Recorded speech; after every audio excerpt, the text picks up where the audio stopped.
Y bueno, pues hoy vamos a compartir un mensaje, pero yo quiero empezar con una pregunta. Y la pregunta es, ¿cómo estás en este momento parado en tu relación con Dios como Padre?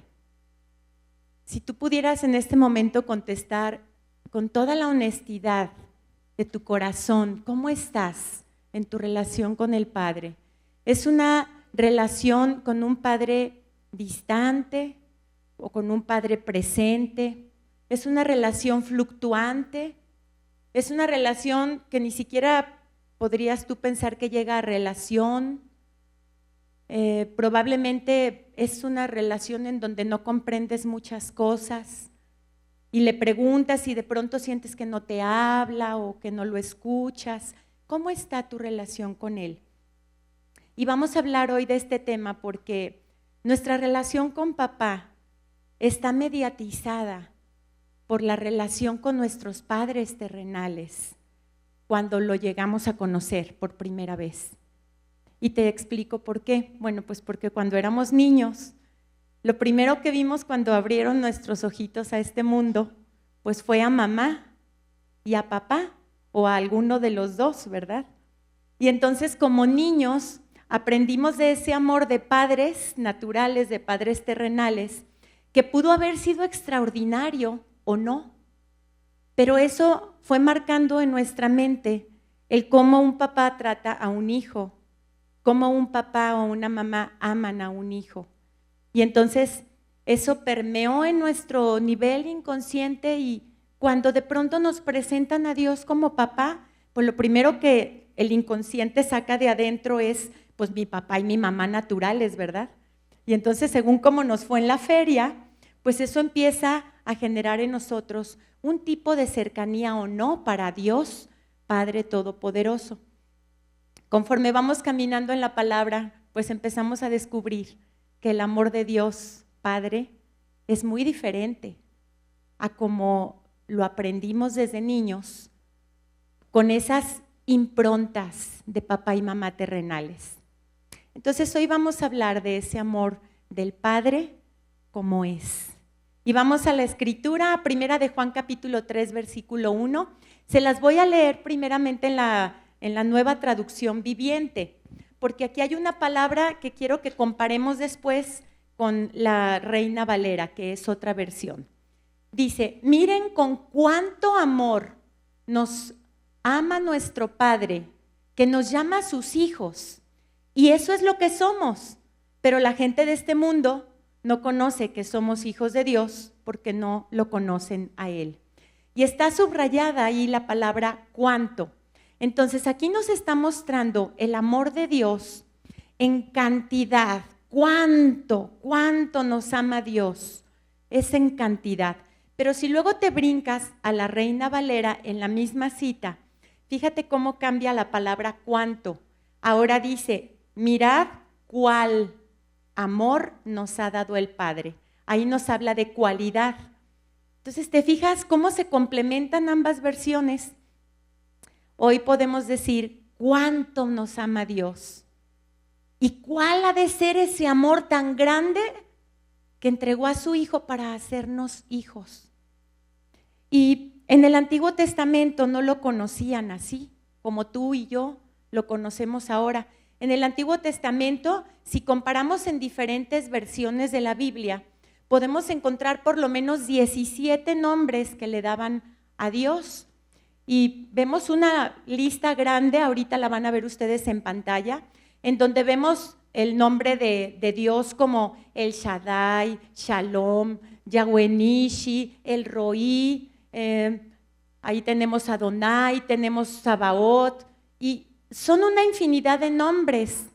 Y cada nombre nos mostraba una característica de Dios en ese tiempo, como Él se les presentaba a ciertas personas o a ciertos fragmentos de su pueblo. Y entonces, si tú revisas el significado de cada nombre que están en esa lista, a ver, el primero que encuentre donde diga el significado de papá o padre, pero no está en la lista. Y no está en la lista porque antes de Jesucristo Dios no nos había revelado su amor como papá. Eso vino con Jesús. Ciertamente en el Antiguo Testamento podemos encontrar algunas citas, sobre todo en algunos profetas como Isaías, como Jeremías, como Malaquías, en donde se habla de Dios como padre, pero no como tu papá, sino como padre de una nación que era Israel.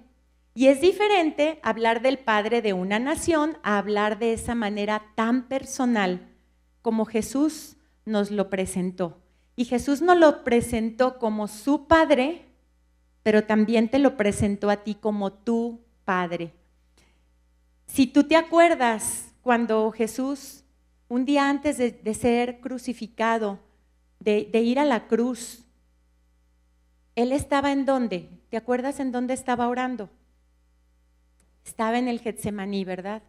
Y hay una oración ahí que nos pone la piel chinita, porque Él, en esa oración profunda, llena de dolor, en donde Él sabía que se acercaba la hora, Él dice, y nos lo relata Mateo en el capítulo 14, versículo 36, dice, Abba, Padre. Y el Abba, Padre, muchos de ustedes saben lo que significa.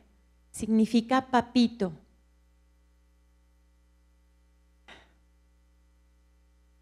Wow, papito. Imagínate qué profunda era la copa de dolor que Jesús estaba experimentando a sus 33 años, para no decirle padre, ni siquiera papá.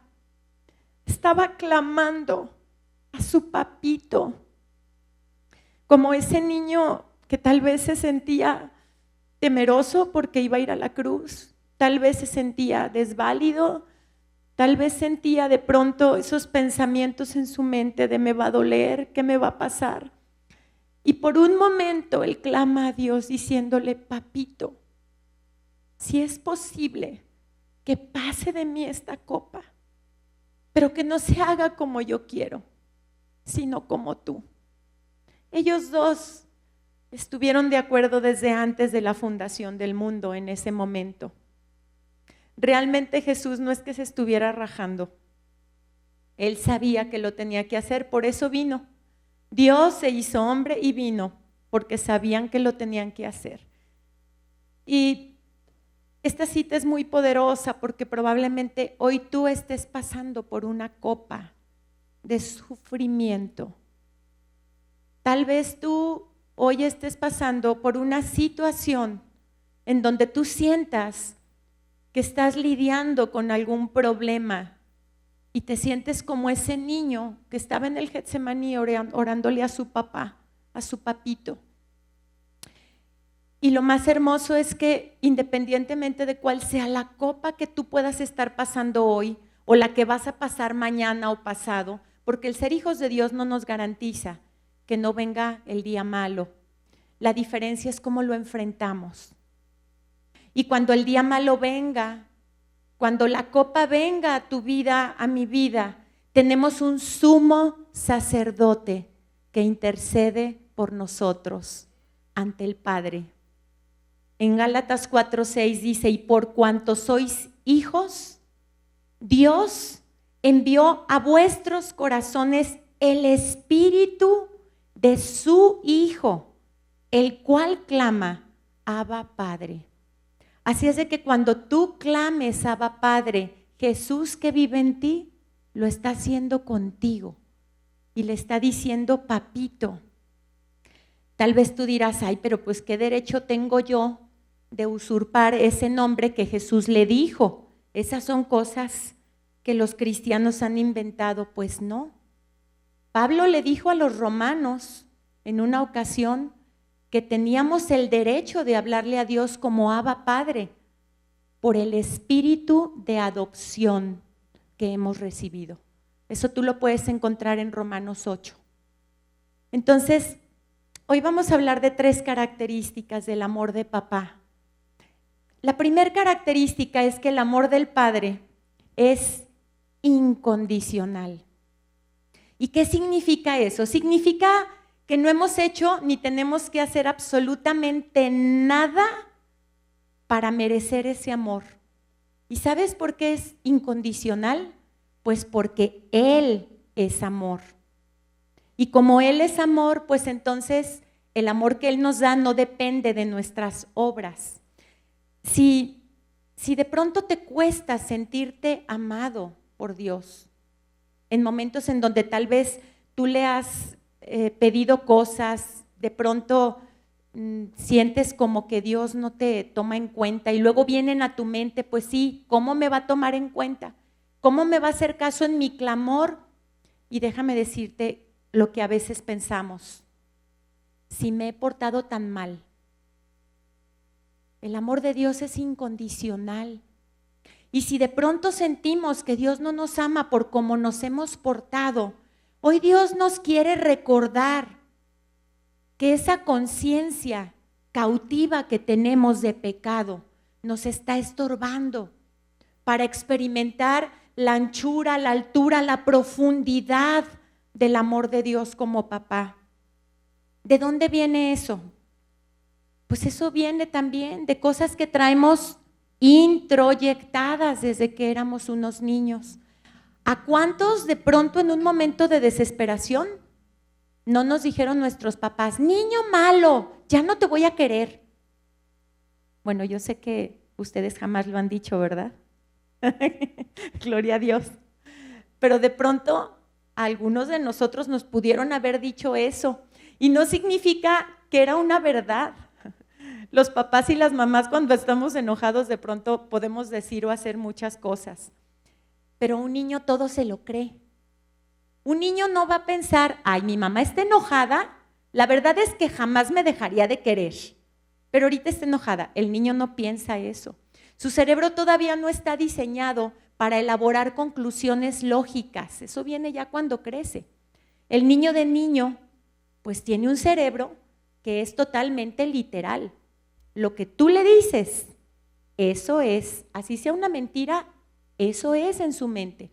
Y ahí se va formando esa conciencia de culpa, esa conciencia de indignidad, que muchas veces, aunque el niño ya se hace grande, la seguimos cargando.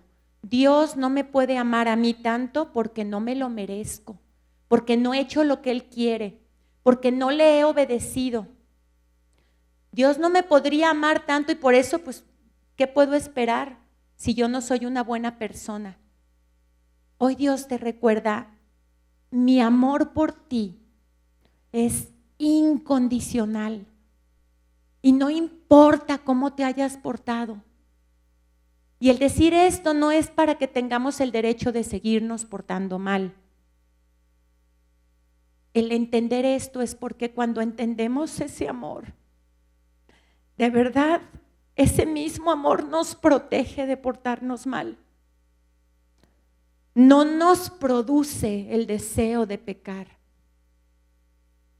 Romanos 5:8 dice, mas Dios muestra su amor para con nosotros, que siendo aún pecadores, Cristo murió por nosotros.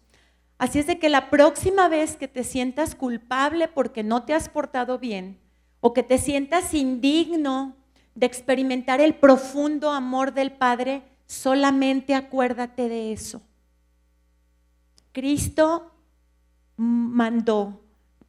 Dios Padre mandó a su Hijo Jesucristo para que muriera por ti, por el pecador, no por el que se portaba bien, por el pecador. Entonces Dios te ama aunque falles. Fíjate, en una ocasión Jesús, en respuesta a la crítica de los escribas y de los fariseos de esa época, que le decían, ay, pues tú recibes a los pecadores y comes con ellos, has de ser igual que ellos. En respuesta a esa crítica y queriendo Cristo mostrarles el amor del Padre y la naturaleza del amor del Padre, en el libro de Lucas, capítulo 15, se hablan de 3 parábolas, después tú las buscas por ahí. Está la parábola de la oveja perdida, luego más adelantito está la parábola de la moneda y posteriormente vas a encontrar la parábola del hijo pródigo.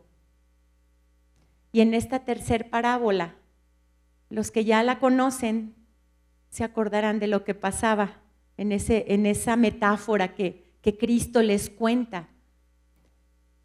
Jesús les estaba hablando de un hombre que era muy rico, tenía 2 hijos. Y uno de ellos le dice, oye papá, pues ya dame mi herencia porque me la quiero ir a gastar. A ver, si me amas tanto, dame mi herencia.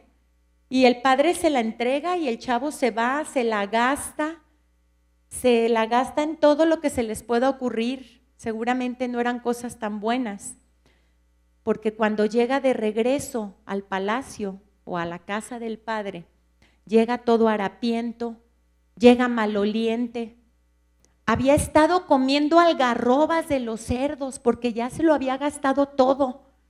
Y fíjense, también aquí se encierra, a mí me estaba mostrando el Espíritu Santo, que cuando se refiere a esta parábola, a que comía algarrobas, no se refiere a algo literal.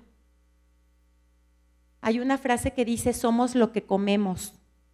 Si este chavo comía comida de puercos, pues ¿qué estaba comiendo cuando se fue a gastar la herencia? Probablemente estaba comiendo pornografía, probablemente estaba comiendo destrucción, muerte, pleitos callejeros, cosas que no edifican. Pues cuando llega con el padre, imagínate cómo llega, a qué llega oliendo. Y el padre no se espera a que el hijo vaya y se bañe y se cambie y se perfume. El padre no se espera a que el hijo se arregle. El padre sale corriendo a su encuentro y le dice, te estaba esperando, hijito. Y él abraza a su papá, sintiéndose, claro, avergonzado, sintiéndose probablemente en ese momento indigno, pero el papá le cambia sus ropas. El papá le cambia su calzado. El papá le entrega su anillo que representa autoridad. Y en esta parábola Jesús nos está entregando a ti y a mí un gran mensaje. Y el mensaje es, ¿crees que necesitas hacer algo para que yo te ame? Pues no, chiquito, estás muy equivocado, estás muy equivocada. Pero ahora también te lanza la pregunta, ¿y tú crees que los demás necesitan hacer algo para que se merezcan tu amor? ¡Auch! Ahí empiezan las pisadas de callos. El mundo dice, los hijos y los maridos por sus acciones son queridos. Qué mala enseñanza. Eso es un amor condicionado. Cuando el amor que Dios Padre nos está enseñando es un amor incondicional. Pero no lo podemos dar a nadie si primero no lo conocemos en nuestra comunión con Él. ¿Cuántas relaciones no se han desbaratado a lo largo de tu vida? Y no hablo solamente de relaciones de pareja. Hablo de cualquier tipo de relación en donde no haya un amor incondicional, en donde hay un amor egoísta, un amor que lleva la cuenta de los errores, un amor que nada más está viendo en qué se equivoca el otro para reclamarle. ¿Y cuántas relaciones no se desbaratan por ese amor incondicional? Y Dios quiere relaciones profundas y lazos fuertes para que disfrutemos en esta tierra con las personas que Él nos manda, que acompañemos el camino de nuestra vida. Pero primero quiere que conozcamos este amor incondicional que Él nos tiene, porque no podemos dar a otros lo que no hemos aprendido a recibir primero de Él. Dice en Salmos 27:10, y estas 2 citas que leemos a continuación, se las leo porque Dios nos ama como papá y como mamá. Y eso, ¿sabes por qué? Para que no tengamos pretexto de juzgar a nuestros padres terrenales, diciendo, pues como mi papá no me amó, por eso soy así. Pues como mi mamá no me amó, por eso soy así. Hasta eso Dios lo tenía contemplado. Dice, aunque padre y madre te dejaran, yo te recogeré. Y luego dice en Isaías 66:13, como madre que consuela a su hijo, así yo los consolaré. a ustedes. Segunda característica del amor de Dios. La primera, ¿cuál fue? Su amor es incondicional. La segunda característica es que Dios no solamente nos perdona y nos da un amor incondicional, sino que también nos restaura. Tenemos un amor del Padre que es restaurador. Y te voy a poner un ejemplo. Imagínate tú a un exconvicto. La palabra convicto, ¿qué significa? ¿Alguien me puede decir? Convicto, alguien que está prisionero, que ha cometido algunos delitos, ¿verdad? Bueno, imagínate tú a un exconvicto. Un exconvicto va a estar en la cárcel porque cometió infracciones y hasta que no cumpla con su condena, lo van a dejar libre, ¿sí o no? Pero si lo dejan libre y él va a buscar trabajo en un lugar en donde de pronto le van a decir, oye, pues tráeme tu carta de policía, y ven que él estuvo en la cárcel, pues no tan fácil le van a dar trabajo en cualquier lugar. Y seguramente toda la gente que supo que estuvo en la cárcel porque robó, porque mató, por lo que sea, pues lo van a ver pasar y van a decir, ay, mira, ahí va el exconvicto con la etiquetota, ¿verdad? Aunque ella haya pagado su condena, cuando la gente lo vea o cuando él mismo se vea a sí mismo, va a decir, pues yo fui convicto antes y ahora soy exconvicto, pero la etiqueta se le queda. Bueno, esto te lo explico porque cuando hablamos de la restauración del amor del Padre, no solamente Él viene a redimirnos, que significa perdonarnos. Tenías un pecado y ya te lo perdoné, pero como ya te lo perdoné y eras pecador, ahora eres un expecador.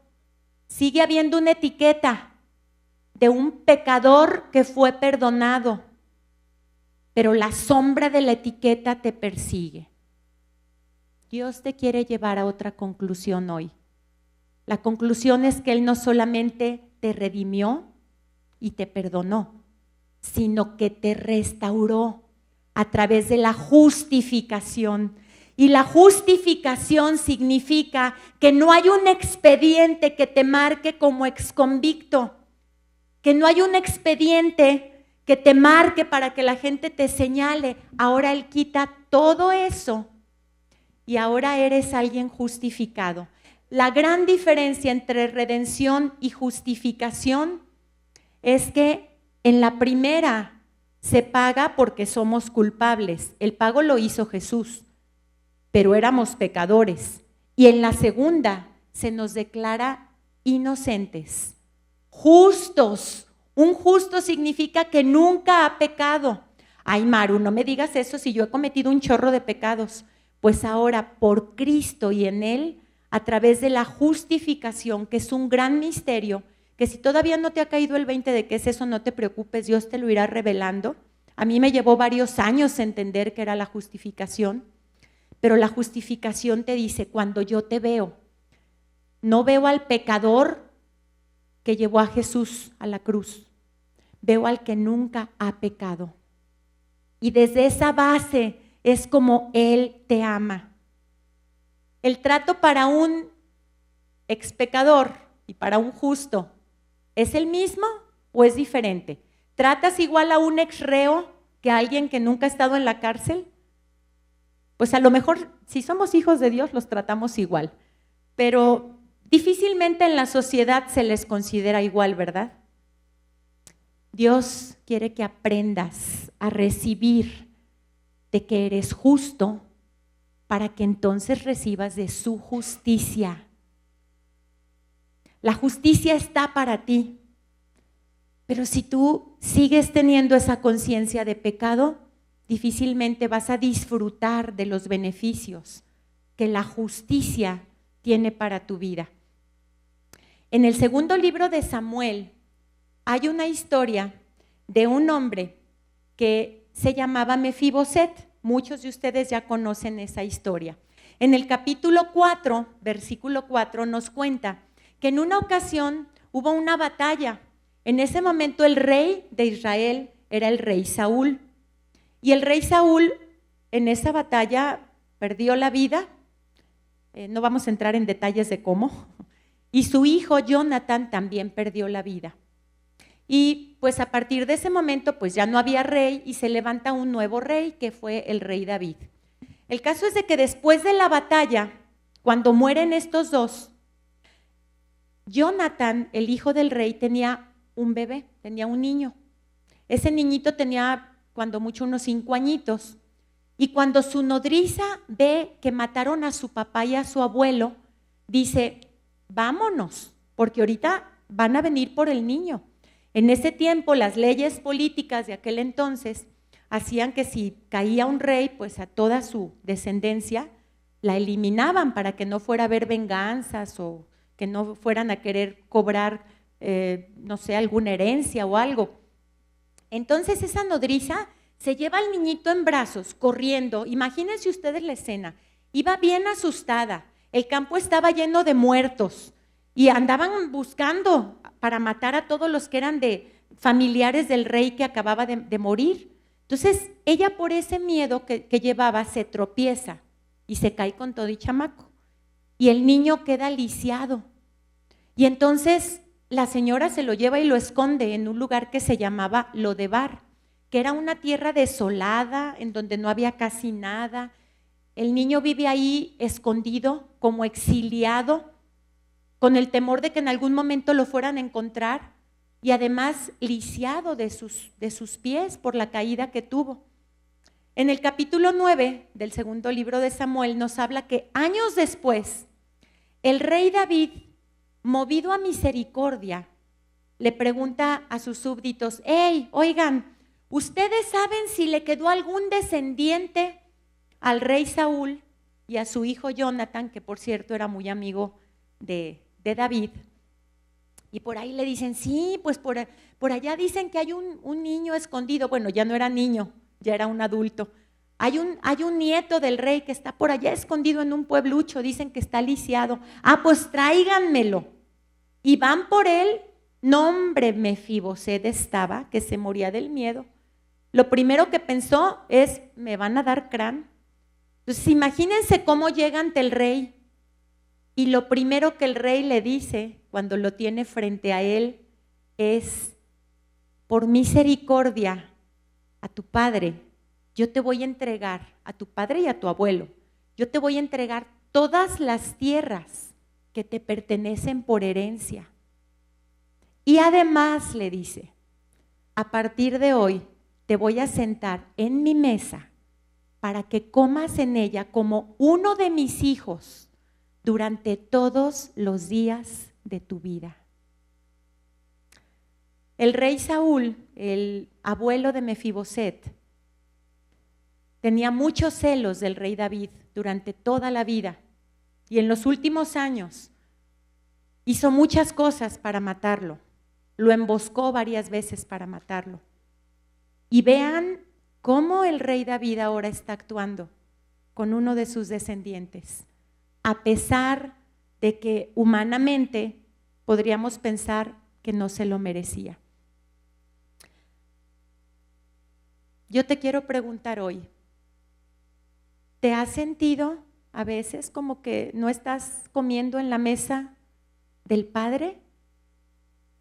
Pues hoy Dios te está ratificando esa posición como hijo. Hoy Dios te está recordando que no importa cuántas veces hayas caído, muchas más vas a ser levantado. La restauración no significa solamente que ya te perdonó, significa que te tienes sentado en su mesa, comiendo de su palabra como uno de sus hijos. No como el hijo de alguien más, sino como su hijo. Dios te devuelve la dignidad cuando te justifica.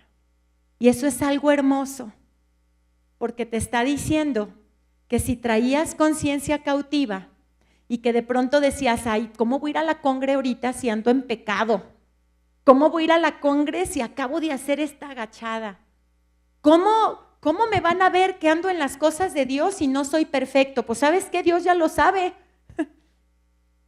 Dios ya lo sabe.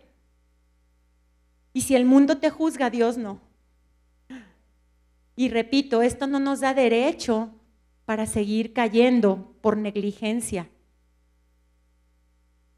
porque estamos movidos por un espíritu que nos grita desde adentro: conéctate con Abba Padre. Arrepiéntete si la regaste y sigue adelante, porque estás aquí para extender el sitio de tu tienda, no para quedarte estacionado en un error, no para quedarte estacionado en una conciencia chiquita de pobreza, no para quedarte con un veredicto que hayan dictado sobre ti de enfermedad legal o de lo que sea que no esté correspondiente a lo que significa su justicia. Dice Salmos 2:7, Jehová me ha dicho, mi hijo eres tú, yo te engendré hoy. Primer característica del amor del Padre, entonces, es un amor incondicional. Segunda característica del amor del Padre, es restaurador. La tercera característica del amor del Padre es que ahora nos insta, nos exhorta, nos convence, nos redarguye a ti y a mí para que amemos como Él ama. Nuestra responsabilidad como padres es amar a nuestros hijos, ¿sí o no? Es una responsabilidad. Pues nuestra responsabilidad como hijos de Dios es amar a sus hijos. Y a los que no lo son también. A los que no lo son también. Dice en 1 de Juan 4:7 al 8, en la Nueva Traducción Viviente: queridos amigos, sigamos amándonos unos a otros, porque el amor viene de Dios. Todo el que ama es un hijo de Dios y conoce a Dios, pero el que no ama no conoce a Dios, porque Dios es amor. Amar a los demás no es fácil, y menos como Dios ama. Hay una anécdota que me llama mucho la atención, de un expresidente de Sudáfrica, que todos ustedes seguramente conocen de nombre, Nelson Mandela.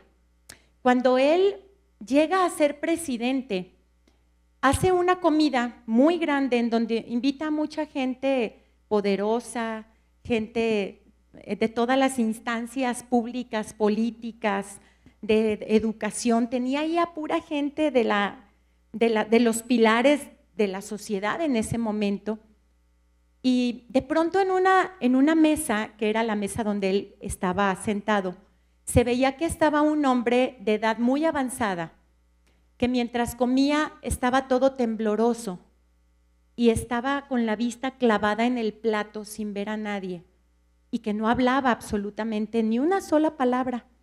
Entonces, terminando la comida, uno de sus compañeros le pregunta: oye, ¿quién es ese señor a quien tú invitaste? ¿Por qué estaba tan callado y tan extraño?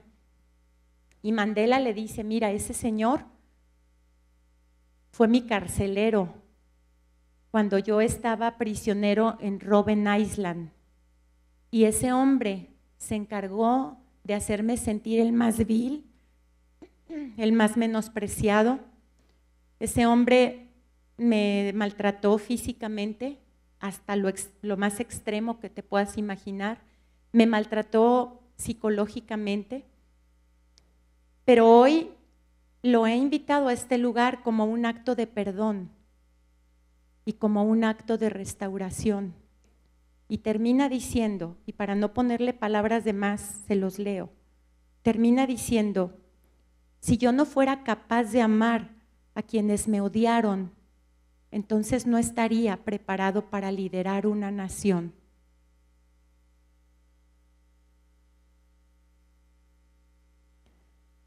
El Padre te ha sentado en su mesa. ¿A quién vas a sentar tú hoy?